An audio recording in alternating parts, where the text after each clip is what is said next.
Pakibasa po natin ng malakas, verse number 14.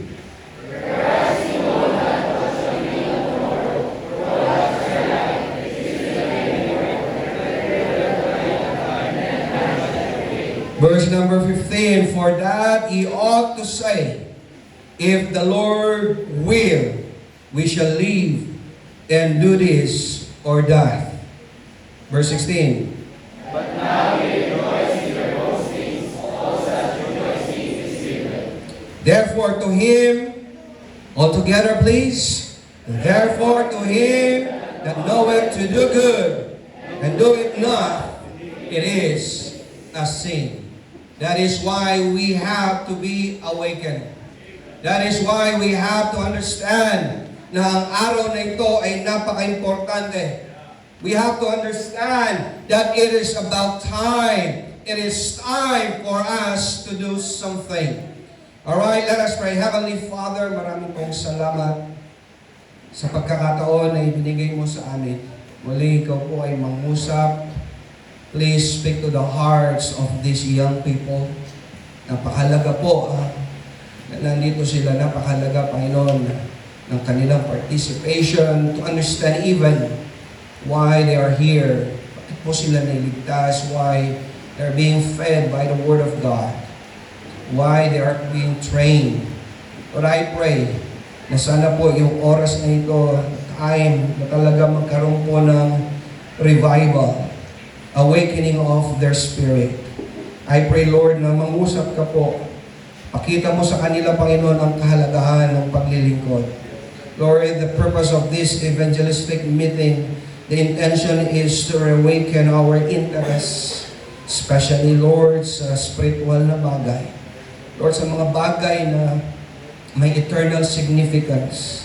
I pray, Lord, na ikaw po sa pamamagitan ng banal na Espiritu na humawak sa aming puso. At sa oras din pong ito na tunay nga, lalo pa nilang isuko ang kanilang buhay. Lalo po pa nilang makita ang kahalagahan ng naglilingkod. Maybe some of them, Lord, nawala po yung fire. And we pray na ma-reignite muli yung power, yung fire, yung fervency, yung zealousness of their service to you. Yung lalo silang may love. And most especially, I pray na i-challenge mo din yung mga adult. Challenge the adult, the pastors, the leaders, na kami po ay magsilbing ehemplo or testimony. Lord, these young people, they're looking at us. They're looking at our faithfulness. They're looking at our service. And I hope ma-revive din po yung aming mga puso. Hindi lang po yung mga young people. But Lord, our intention today is that your name will be magnified and glorified. Ikaw po ang mangusap. Ikaw po ang manguna. Lord, I cannot do this. I'm just your instrument. I'm nothing. Lord, I'm weak. Lord, your power is limited, unlimited. And I pray na tulungan mo po ako. Anoint mo yung salita mo upang ito'y magsilbing challenge sa bawat isa. We just pray for your will be done. And we will magnify and glorify your name. Please, Father, speak to the hearts. Lord, I pray that today will be a day where young people will be able to surrender to your will. For this I pray in Jesus' name. Amen and amen. You may be seated, please. This morning again, ang ating topic po is paano natin ma-overcome ang tinatawag na procrastination o yung pagpapaliban-liban. Again, I've just said a while ago na yung pong tinatawag natin pagpapaliban-liban or our disobedience to the will of God, ito po ay kasalanan. Because in the verse that we just read, it is important for us to start in verse number 17 says, therefore, to him that knoweth to do good. Alam po natin na napakalaga na iuna ang Diyos. Are you with me, young people? It is important na iuna natin ang Diyos sa ating buhay. He must be the first priority of your life. And the Bible says to them that know, therefore to him that knoweth to do good, at hindi mo ito ginagawa, ito ay isang kasalanan. That is why this morning we have to challenge our lives. We have to challenge every individual. We have to challenge every pastors, every adult, every believers na ang Panginoon ay may ninanais sa ating buhay. At ang ninanais ng Diyos na ikaw ay maging tapat. Are you with me? Tayo ay maging tapat sa ating paglilingkod. And the reason po na verse number 17 is such a struggle. Ito po ay isang malaking hadlang sa bawat isa. It is because of the problem we call procrastination. So I would like to give you several things about this topic. Again, let's go to yung ating pong, main title. Yung main title lang muna. Alright, look at this. Marami po sa atin, ang ating mentality is maybe tomorrow. But the Bible says, whereas you know not what shall be in the morrow. Wala pong nakakaalam kung ano ang mangyayari bukas. No one knows if you will be alive and active tomorrow. Kaya nga napaka-importante today to understand that today is important. That is why for the believers, tayo po ay mamumuhay, tayo po ay nabubuhay as if ito yung pinaka-last day mo. And because if that is your mentality, then you will gonna give your best. Ito po yung time na iisipin mo kung ito na yung last day mo. Of course, gagawin mo lahat yung pinaka-importante. No longer, maybe tomorrow. And let's see the other, baba natin lang konti. What is there? That is why it's about time to start now. Ano yung start mo? You start focusing. Marami pong mga kabataan today, they are no longer focused. Bakit? Your mind, kayo ay tinitira ng kalaban. Ano yung mindset ng mga young people today? Yung trend ng mundo. Hindi lahat ng trend sa mundo ay kaya-aya. You don't have to follow kung ano po yung trending sa mundong ito. Let me tell you, if you are a believer, if you are saved, kayo ang trending today. Bakit? Nasa sa inyo kung anong wala sa mundong ito. And that is the Lord Jesus Christ. You have something in you. You have something important in you at pangalagaan yun. And what is that? The love of God, the power of God, at yung blessing ng Panginoon sa inyo.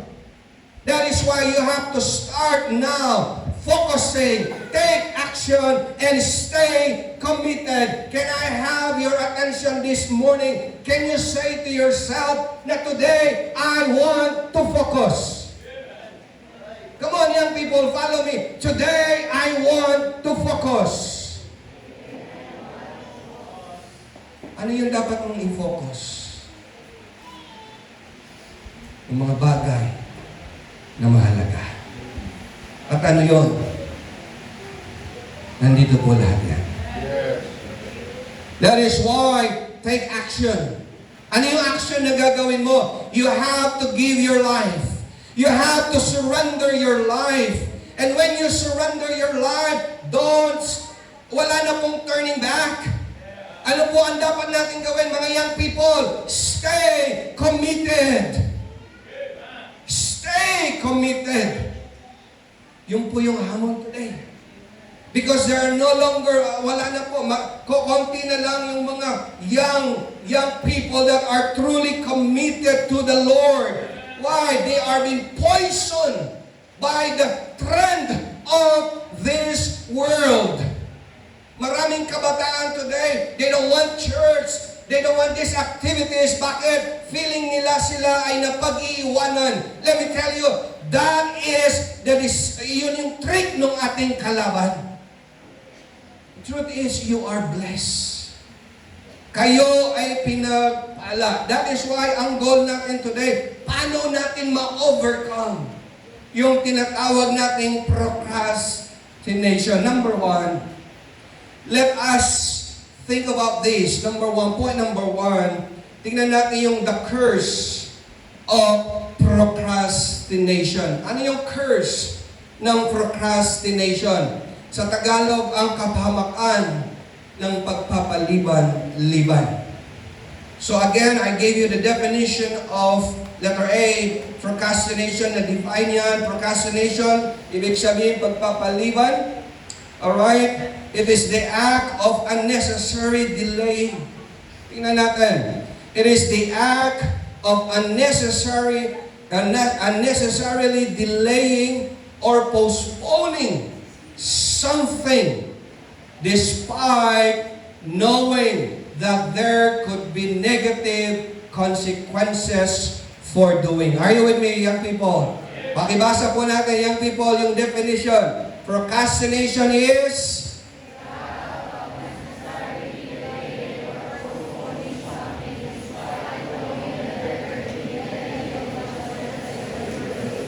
notice that. I would like you to think about that.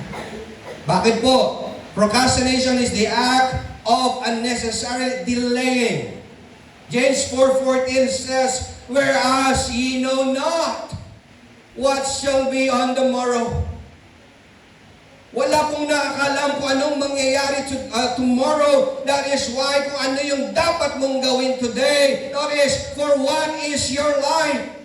Huwag mong isipin you have so much time, that you have so much opportunity. But let me tell you, friends, young people, you have to understand that life is short. That life is short. And every minute, and every second, and every day of your life, napaka-importante yan. That is why stop delaying. Stop postponing something despite knowing mayroon pong negative consequences yung gagawin mo. Alam mo, it's about time na magpagamit ka. Don't say, Pastor, I'm so young. No, God can use anyone. God can use anyone and God can use you. Sabihin mo yan sa sarili mo, God can use me.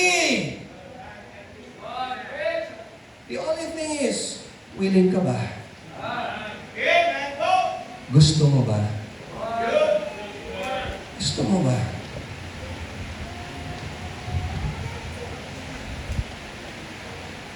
Procrastination, meron din tayo ibang definition nito. Procrastination, ito yung tinatawag nating voluntarily delay.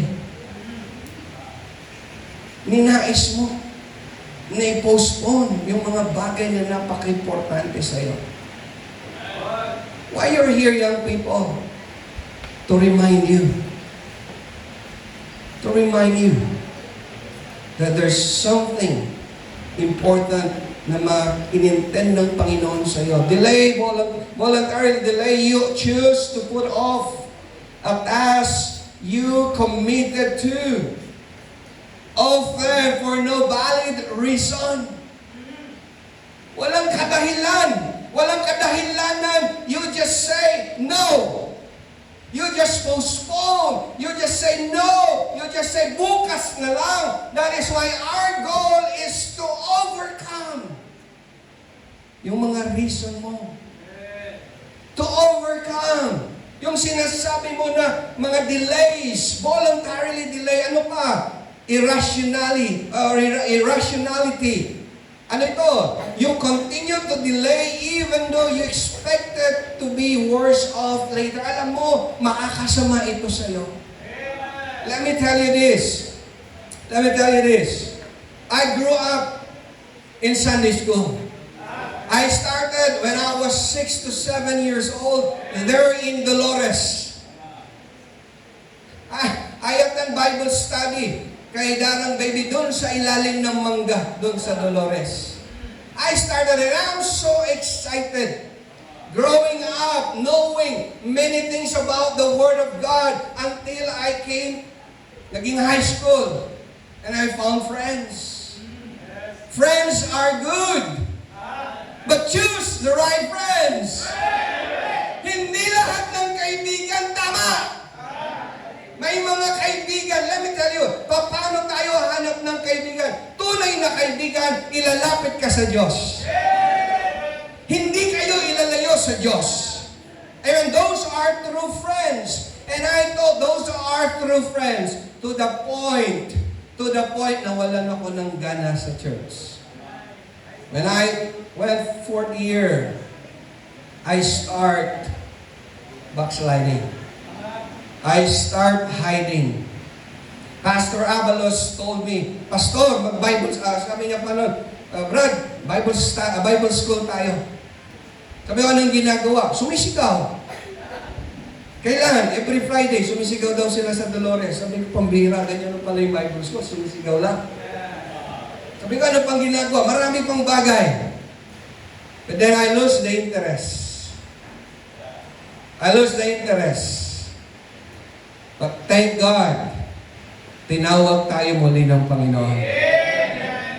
What is my regret? Knowing sa aking pag-continue, sa aking pag-disobey sa Panginoon, pag-postpone sa Panginoon, because I know at the age of 16, there, when the church moved in Dao, I surrender. One Wednesday, nag-attend ako while I am backslider. Nag-attend ako ng Wednesday meeting and someone preached that night and nag-surrender ako. Sabi ko, Lord, I want to become a pastor and I don't know how and when and I know I'm a backslider. Hindi to pwedeng mangyari. But sabi ko, Lord, I surrender my life. In 1996, I was given a chance to go to Hong Kong.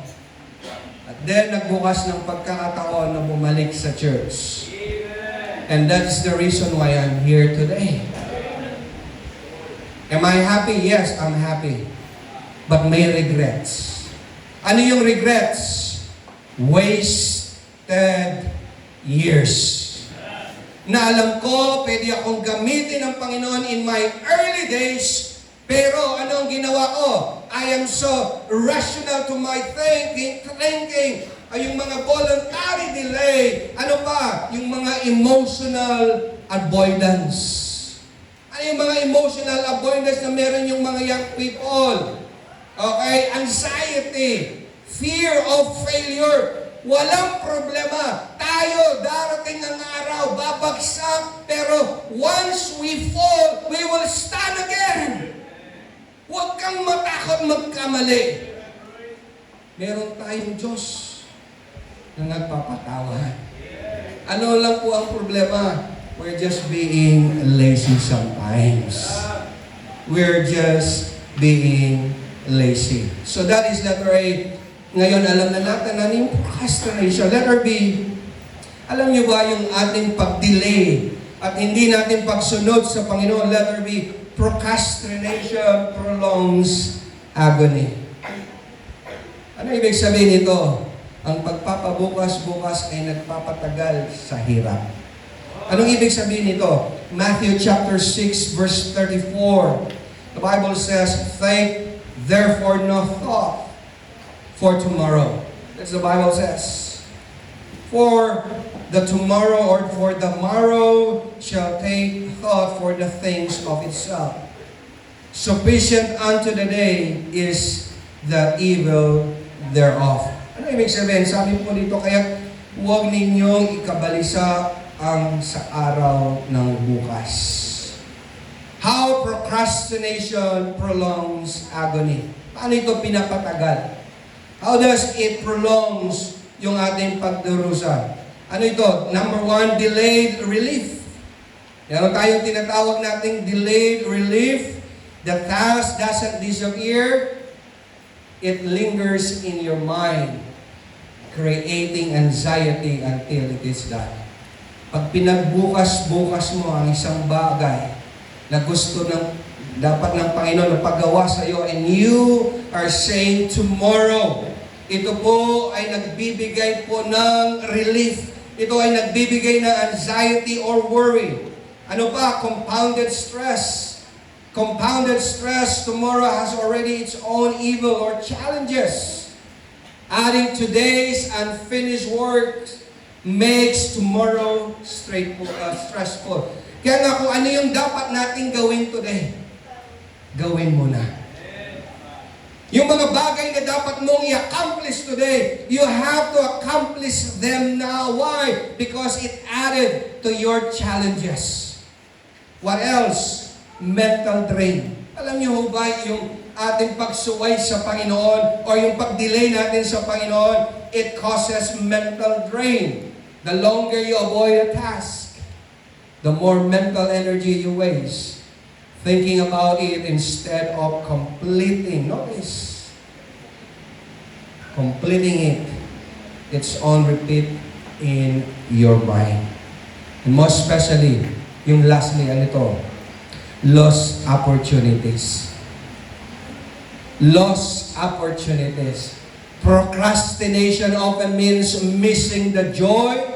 Listen to this, young people. Pag tayo ay pinapatagal natin yung mga bagay na ininais ng Diyos sa ating buhay, what happened? Ito po yung nangyayari, lost opportunities, missing the joy of accomplishment. Missing the joy of accomplishment and the peace that comes with closure. Ano ang pwede natin ibigay dito na illustration? The best illustration we can give to this is this. Young people, sino po yung mga nag-aaral dito na young people? Raise your hand if you still go to school. Alright, pag nag-aaral kayo, may assignment. Alright? I hate assignment. Sinong gusto ng assignment? Wala, di ba? So, when you have the assignment, imagine this. For young people, imagine if you're a student and you have an assignment that is due or due in a week. Alright? Ano ang ginawa mo? Day 1. Sabi mo, the assignment is manageable. Manageable pa yung na-assignment mo. And if you start it immediately, pwedeng you have peace of mind. Alam niyo ba yun? Yung, alam mo may assignment ka at due yan sa next Monday. If for example, today is Saturday, at due ito sa Saturday. And if you do it today, you have the peace of mind. But ano ang ginawa mo? Pinagliban mo yan. Pinagpaliban mo yan, sasabihin mo, maybe tomorrow, marami pa namang oras. So anong ginawa mo? Every day na hindi mo yan ginagawa, nagpa-pile up yung problema. Then in day 6, you are now stressed. Day 6, the tasks now feel heavier. Not because it grew, because the worry piled up over time. Day 7, Friday na. The next day, ipapasa mo yung assignment mo. Ano ang mangyayari sa'yo? You are cramming. Na-experience na yan? That you are cramming, hindi mo alam ang gagawin mo because you are lacking of time. Same thing, mga young people. When you wasted opportunity, you're just delaying something at ito ay nagpapadagdag sa hirap sa inyo. That is why it is about time to understand when Jesus teaches us in Matthew chapter 6 verse 34 to focus on today. We have to focus on today's responsibility. The Bible says, "Take therefore no thought for tomorrow. Sufficient unto the day is the evil thereof." Ibig sabihin po, each day has enough challenges of its own. And by procrastinating, we drag yesterday unfinished tasks. Imagine mo yung hindi mo natapos kahapon at yung ngayon at yung bukas, kaya po tayo nahihirapan. We have to make sure, meron tayong point dito, meron tayong picture dito. This is how you are. Yung man that carrying a backpack, those are today's burden. Actually, pwedeng mawala yan. Alam mo that there's something that you need to do right now. Gawin mo na. Huwag mo na nagtagal yung problema. Alam mo, pag ikaw ay sumuway sa utos ng Diyos, sa ninais ng Diyos sa buhay mo, dumadagdag lang yan ng mental problem. Alam mo, dapat nagpapagamit ka, pero hindi ka nagpapagamit. Alam mo, sa mind mo at sa sarili mo, that there's something missing in you. And you don't want that to happen. Otherwise, you'll just be like this man. You're struggling under the weight of multiple backpack, exhausted. Instead of just doing what God wants you to do right now. Pero sinabi mo, wag, bukas na lang. Then you have that freedom. You don't have the freedom. Instead of you having the joy of the Lord, instead of having His blessing, ano po yung nangyayari? You don't see yung blessing ng Panginoon sa buhay ninyo. Letter C, procrastination result in poverty. Ang pagpapabukas-bukas ay nagpapatagal sa hirap. Turn your Bible in Proverbs chapter 6 verse 9 to 11. The Bible says, "How long wilt thou sleep, or sluggard, or any lazy person? When wilt thou arise out of thy sleep?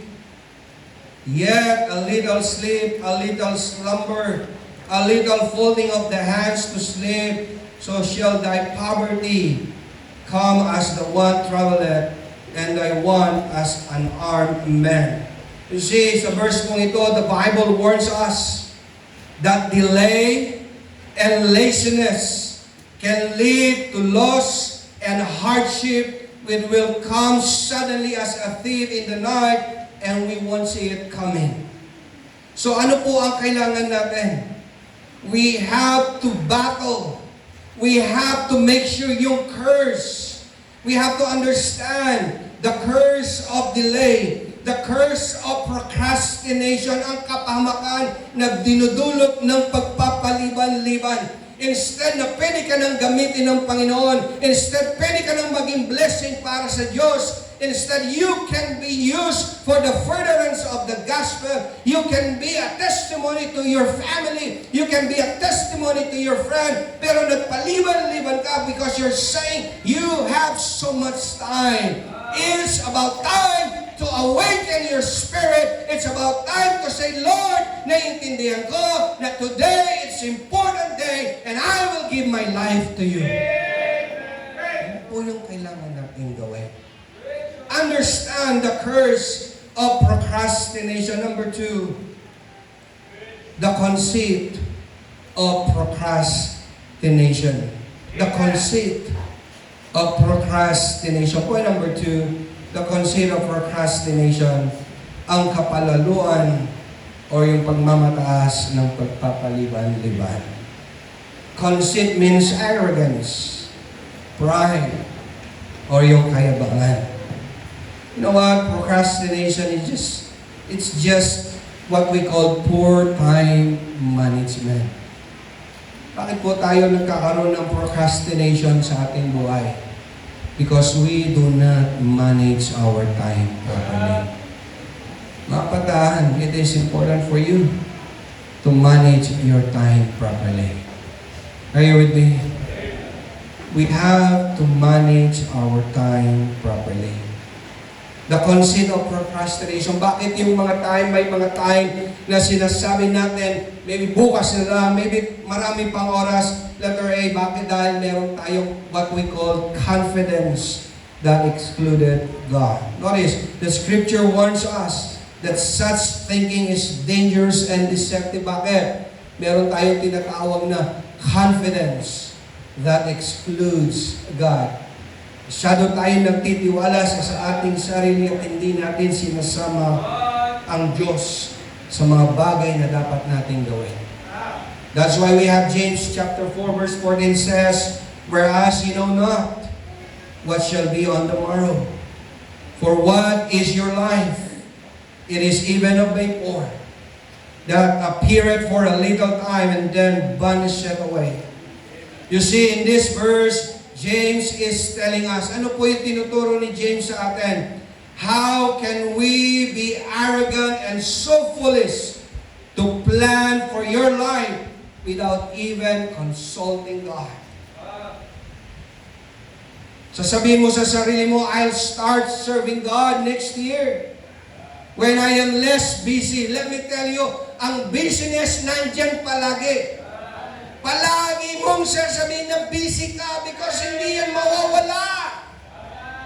You have to manage your time properly. It is about knowing and managing your time. So sabihin mo, I'll start serving God next year. How do you know that you will still have an opportunity next year?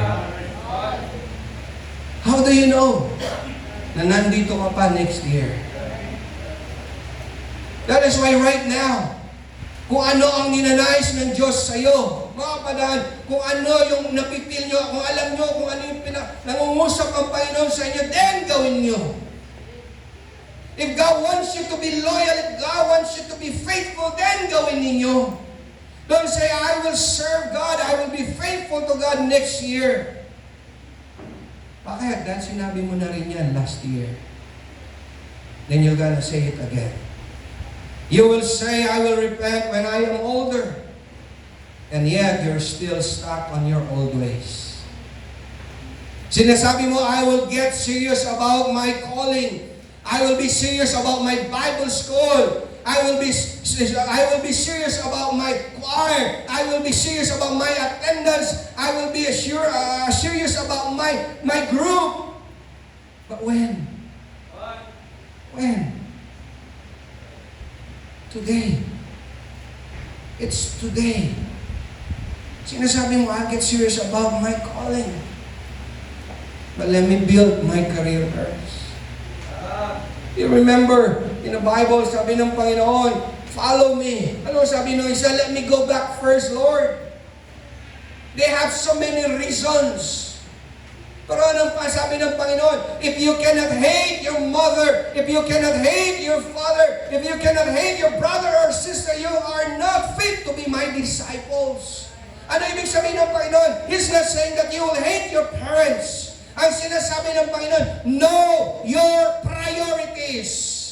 Ano yung priorities nyo, young people? To know God. To know the Bible. Ano ang priorities nyo, mga young people? To know yung will ng Panginoon sa buhay mo. To know kung anong gusto ng Panginoon sa buhay mo. To know kung anong mahal ng Diyos.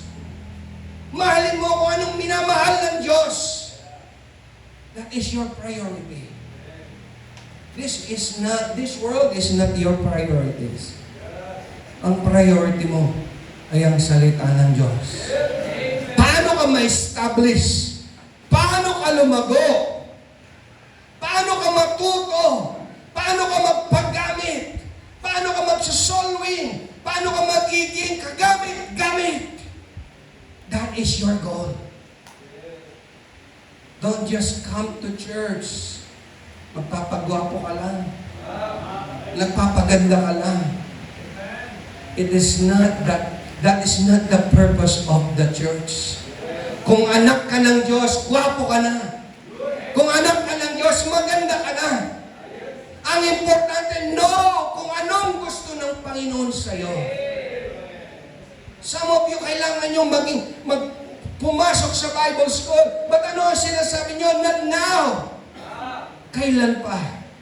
Some of you stop. You need to come back. Why? Because God has a plan for your life. May plano ang Diyos sa buhay mo. Pero anong ginagawa mo? You're saying, okay lang ako. Kaya ko to. But let me tell you, do not exclude God. Let there be contempt against God. Pagsuway sa Diyos. Let there be contempt against God or yung pagsuway sa Diyos. Proverbs 27:1, serving as a warning, boast not thyself of tomorrow, for thou knowest not what a day may bring forth. Are you listening, mga young people? You don't know what tomorrow may bring forth.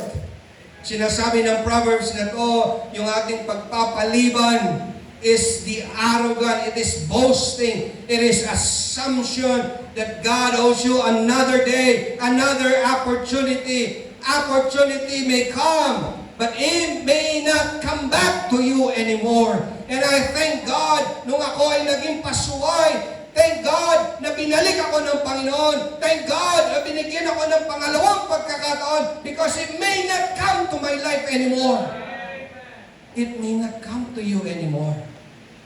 That is why do it right now. Today, gawin mo.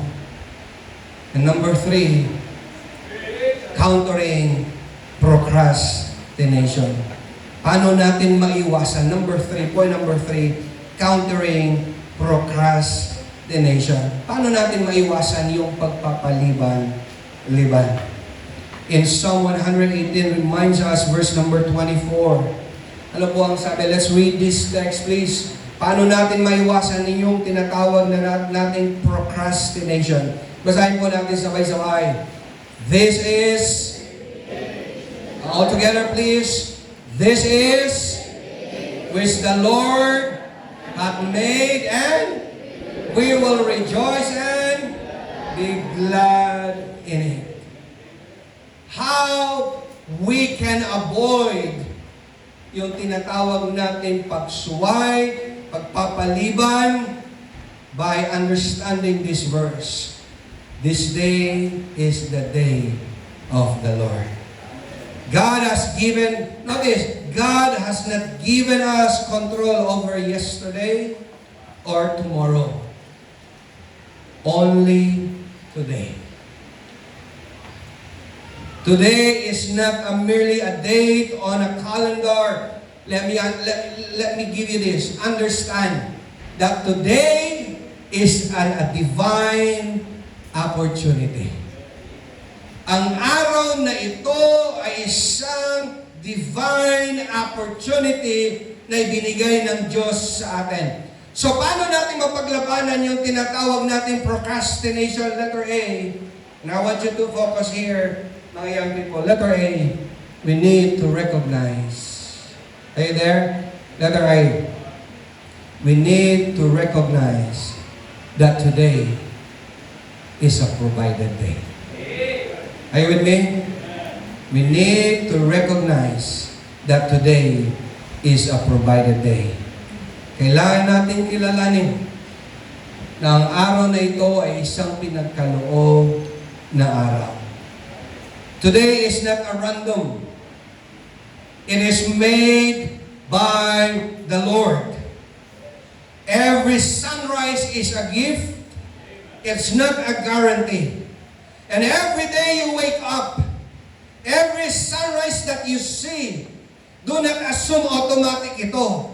Do not for granted, do not take for granted that this day is an appointed day para ikaw ay gumawa ng isang tinatawag na desisyon sa buhay mo. Ano ang desisyon na gagawin mo today? The decision is to recognize that this day is given to you. To recognize that God wants to use you and that God wants to use you in His church. At ikaw ay magpagamit. Are you with me, young people? Letter B, we need to recognize that today is a present day. Letter B, that it is a present day. It's not just a present as it is in now.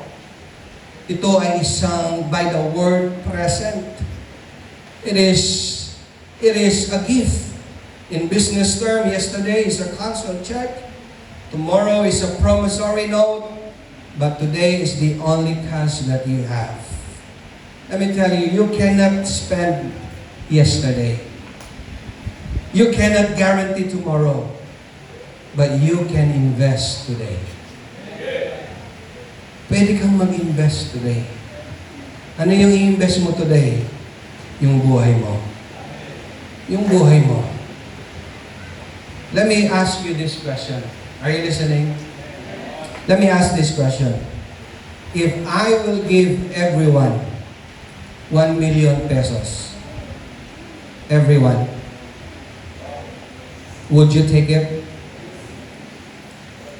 Would you like to take 100 million pesos. Are you listening? Okay, let me ask you again. Baka hindi nyo ako naintindihan. If I will offer you 1 million pesos today, will you take it? Will you take it? Hello? Okay. Ito yung gawin natin. If I will offer you 1 million today, sasabihin mo kasi imposible. Okay, babawasan natin. 100,000 na lang. If I will offer you 100,000 pesos, will you take it? Okay. Sino yung magtitik? Stand up. Come on. Stand up. Huwag tayo mahiya. Come on. If I'll give you... Okay, dalawa. Dalawa lang. If I give you... Okay, gawin natin realistic na lang. Upo muna kayo, realistic. If I'll give you 10,000. 10,000 pesos. Okay. Okay. Pupunta tayo sa BDO today. If I'll give you 10,000 pesos, will you take it? I'm not lying. Will you take it? Sino yung magte-take? Taas ang tayo. Sa harap, wala man tatayo? Come on, tayo. 10,000 pesos. Wala? Are you just being shy? Kaya tayo. Yung gusto ng 10,000 pesos, tumayo. Wala, dalawa lang talaga? Masyadong honest? Okay, gawin natin very realistic. 1,000. 1,000. Oh, sino ang papayag na 1,000? Sino yung tatayo? Wala pa rin? Sa harap, walang tatayo sa inyo? 1,000 pesos. Bibigyan kayo ng 1,000 pesos. Walang tatayo sa inyo? Ha? Walang tatayo? Wala. Ayaw nyo ng 1,000 pesos. Oh, gawin natin ano? Okay. 500 Hong Kong dollars.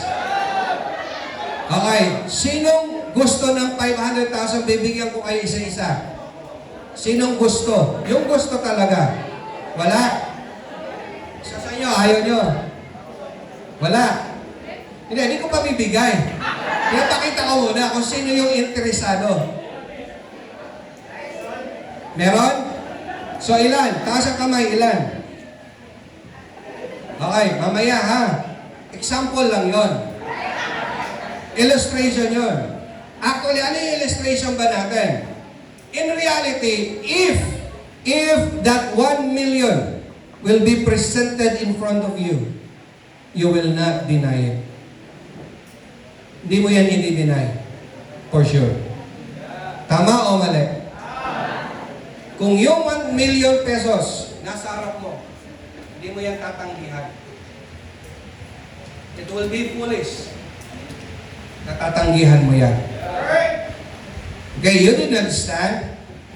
But deep back in your mind, kung nandyan sa harap mo yung 1 million, tatanggihan mo ba yan? Hindi. Hindi ka tumayo kasi nahihiya ka lang, di ba?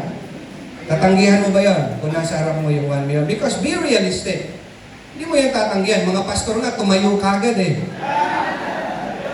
Kahit hindi sila kasama, tumayo talaga eh, no? Bakit? Because, to be honest, nandyan yan eh. Pera yan eh. Mahalaga yan. Do you agree? 1 million pesos is important. Mahalaga yan, especially today. Do you all agree? My question to you is this.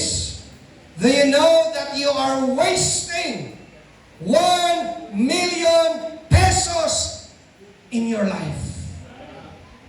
You are wasting 1 million pesos in your life. Why? Every time you delay what God had called you to do. And instead, you chase after things that do not matter. You are throwing away something more valuable than 1 million pesos. Are you with me? Every time na sinasabi mo, I have so much time, I have so much opportunity, hindi lang po 1 million ang sinisira mo. Because the blessing of God cannot be measured by wealth or money. The Bible says you may gain the whole world. You may gain all the things of this world. But if you lose those opportunities that are intended for you, you wasted something more valuable. That is why, sinasabi ko sa inyo, today is a divine provision. It is a divine provision of God sa buhay mo. That is why you have to awake. You have to wake up. Bakit? You are wasting opportunities. Don't waste today. It is a priceless gift from God. Worth more than all the riches of this world. Letter C, we need to recognize that today is a precious day. Dapat mong mahalaman, mahalaga ang araw na to. Once you know what? You only get one day. Once it's gone, it is gone forever. Yung mga wasted years namin, yung mga wasted days ninyo, hindi na yan pwedeng ibalik. That is why kung anong pwedeng gawin ngayon, gawin mo na ngayon. Don't waste it on sin. Don't waste it on your delay. Kung ano ang pwede natin gawin, to them that know it, know to do it good, do it right now. Letter D, we need to recognize that today is a passing day. Dapat natin kilalanin na ang araw na ito ay isang biyaya talaga. In 2 Corinthians chapter 6 verse number 2, the Bible says, now is the accepted time. Now is the hour.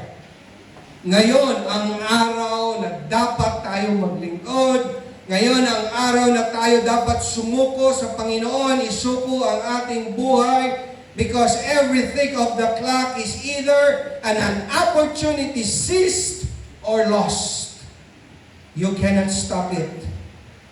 You cannot reverse it. You can only use what's left. My friends, mga young people, mga Christians, today is a passing. Today is passing. Act before it is gone.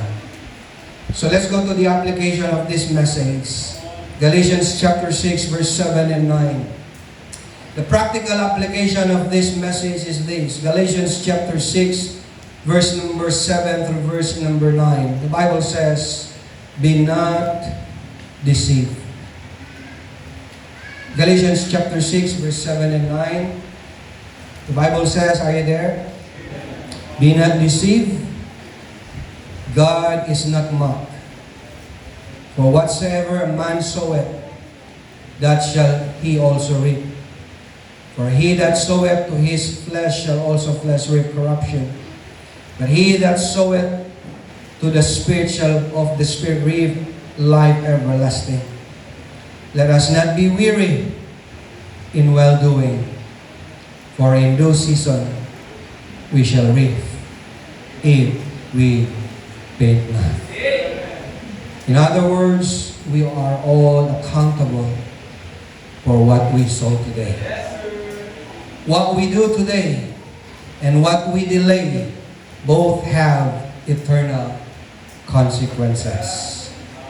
So you keep making excuses.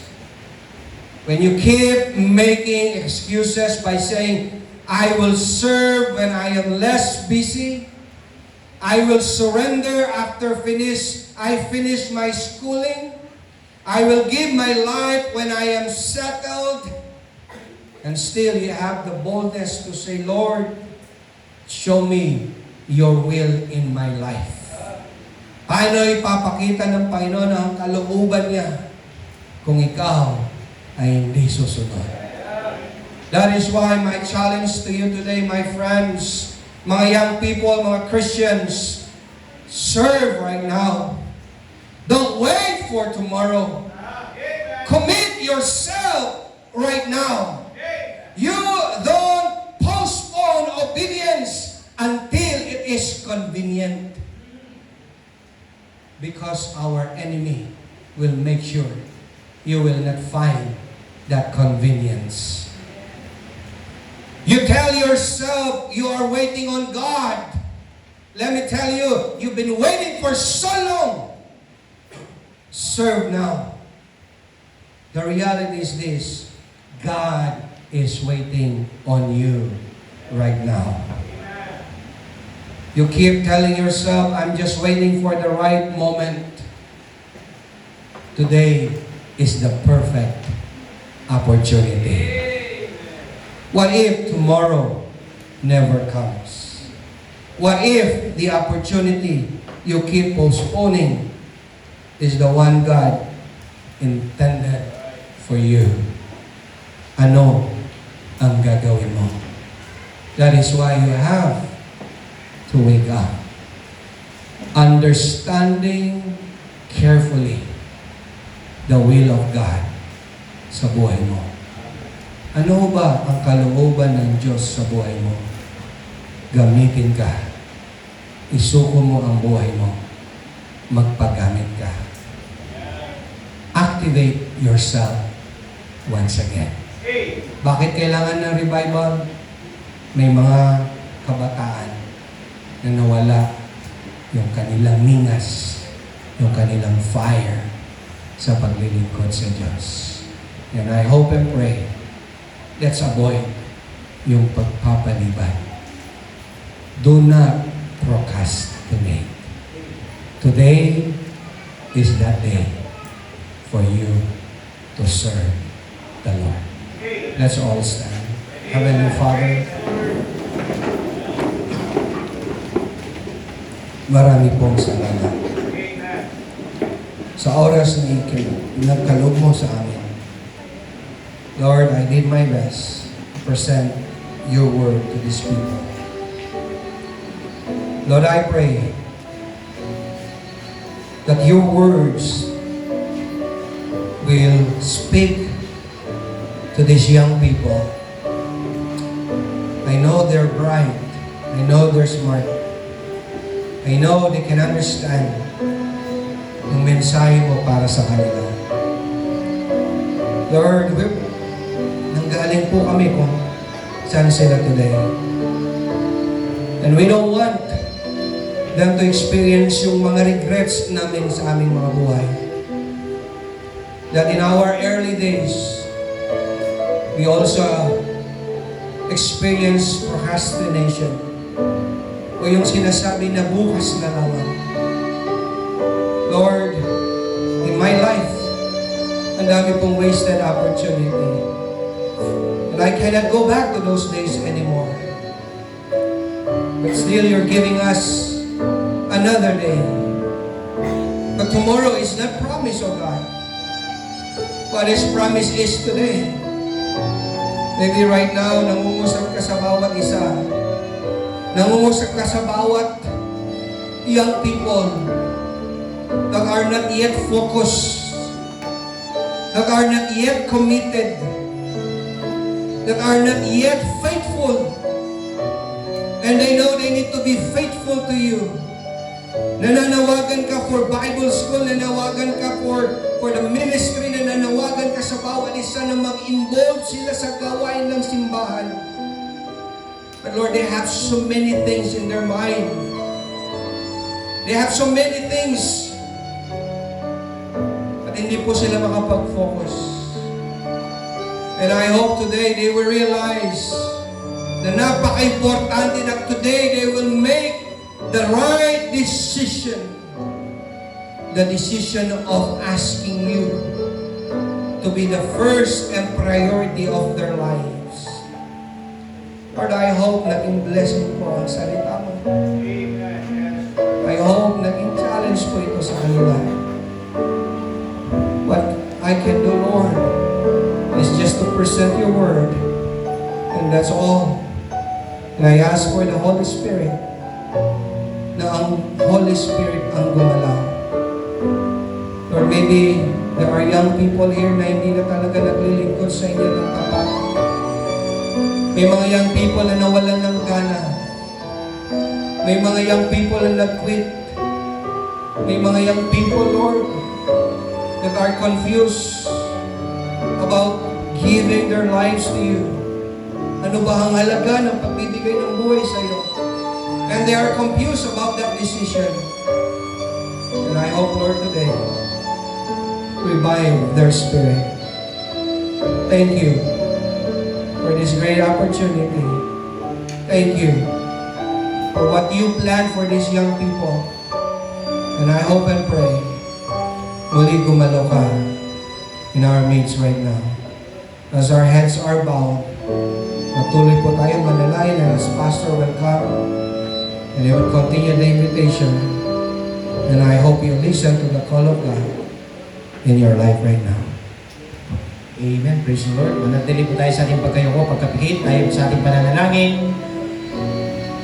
May katanungan po ang Panginoon, so umaga po ito. Ang sabi ng Diyos, naunawaan mo ba? Naunawaan mo ba ang salita ng Diyos? Nang sabi ng Panginoon, ito na yung oras, araw, pagkakataon. Marami mga kabataan, pinagpapaliban nila. Lagi nila sinasabi sa kanila, sa susunod na lang, bukas na lang. Pero ang katanungan ng Panginoon, bakit hindi ngayon?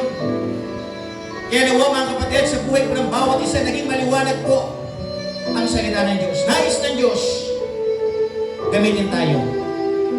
Nais ng Panginoon, maging instrumento tayo lahat. Pwede kaya natin sabihin sa Panginoon, Lord, ito ang aking buhay.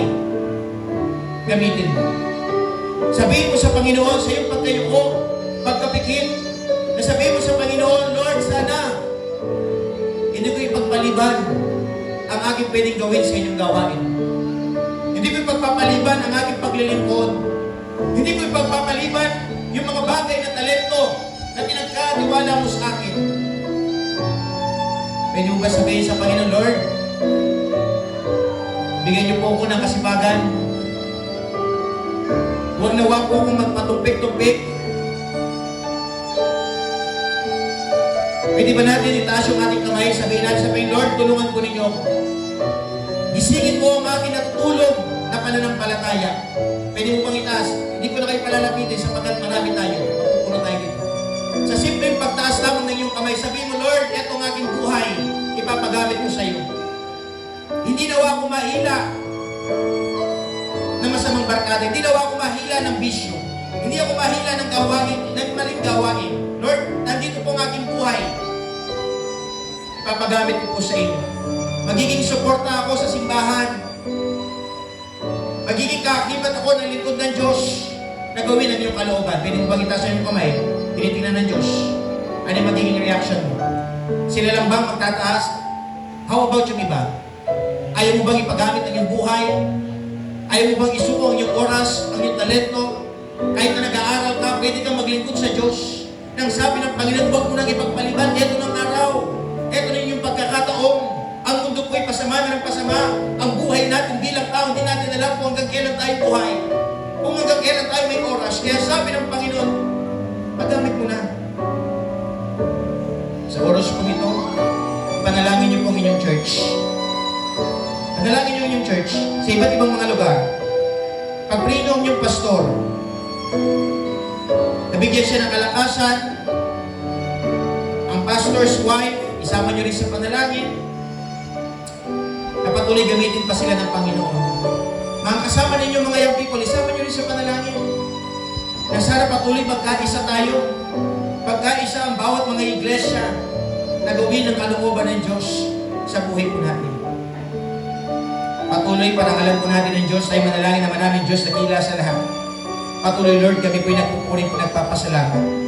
Sa mga salita po ninyo nahayahan, ito po'y naging hamon po sa buhay po ng bawat isa. Nawa, Lord, huwag po namin ipagpaliban ang pwede po namin gawin ngayon. Nagawin po namin ang kung ano ang aming magagawa.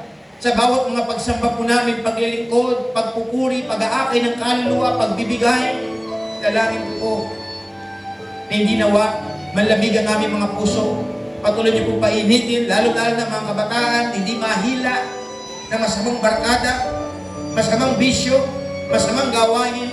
Kung hindi nawa, Lord, patuloy ang kanilang focus, malagay po sa inyo. Na bagamat sa panahon po namin ngayon, nandun po ang hila ng technology, mga gadget, nadalangin ko po, Lord, na sana hindi po ito maging sagabal. Patuloy handa po namin iwan ang mga bagay nito sapagkat mas mahalaga na ikaw ay aming paglingkuran. Mas mahalaga na ikaw ay aming sundin sapagkat kayo ang Diyos na buhay, Diyos na makapangyarihan na nagbigay ng pagkakataon na mabuhay kami sa mundong ito.